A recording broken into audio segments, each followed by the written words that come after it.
হরে কৃষ্ণ, জয় নিতাই, জয় গৌরহরি।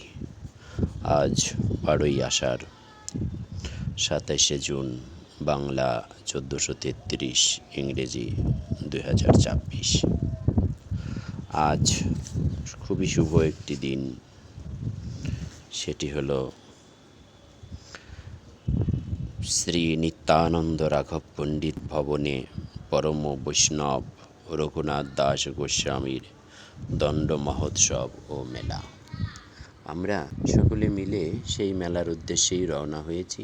এটি উত্তর 24 পরগনা জেলার খড়দা থানার অন্তর্গত পানিহাটিতে অবস্থিত, গঙ্গার পাড়ে, যেখানে নিত্যানন্দ মহাপ্রভু রাঘব পণ্ডিতের ভবনে এসেছিলেন। সেখানে পরম বৈষ্ণব রঘুনাথ দাস গোস্বামী নিত্যানন্দ মহাপ্রভুর কাছে যখন আসলেন, তখন নিত্যানন্দ মহাপ্রভু তাকে দণ্ড প্রদান করেছিলেন। এটি সেই দণ্ড মহোৎসব।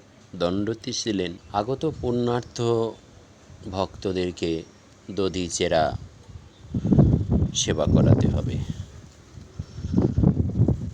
রঘুনাথ দাস গোস্বামী এই দণ্ডটি মেনে নিয়েছিলেন এবং তিনি অকপটে সমস্ত সাধু, গুরু, বৈষ্ণব এবং পুণ্যার্থীদেরকে সেই দধিচেরা সেবা করিয়েছিলেন।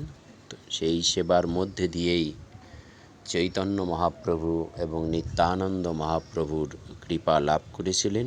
সেই থেকেই এই স্থানটি পরম পুণ্যময় গৌড়ীয় বৈষ্ণবদের কাছে। গৌড়ীয় বৈষ্ণবরা এই দিনটিকে যথাযথ মর্যাদার সাথে পালন করে থাকেন। এটি আমরা এখন যেখানে রয়েছি ব্যারাকপুরে, এটিও খড়দা থানার অন্তর্গত।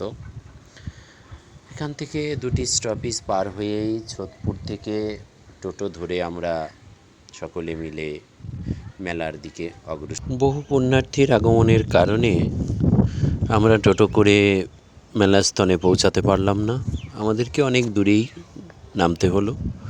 সেখান থেকে নেমে আমরা মূল মন্দির প্রাঙ্গণে উপনীত হলাম। সময়টি খুবই সুন্দর, একটি মধুময় সময় ছিল।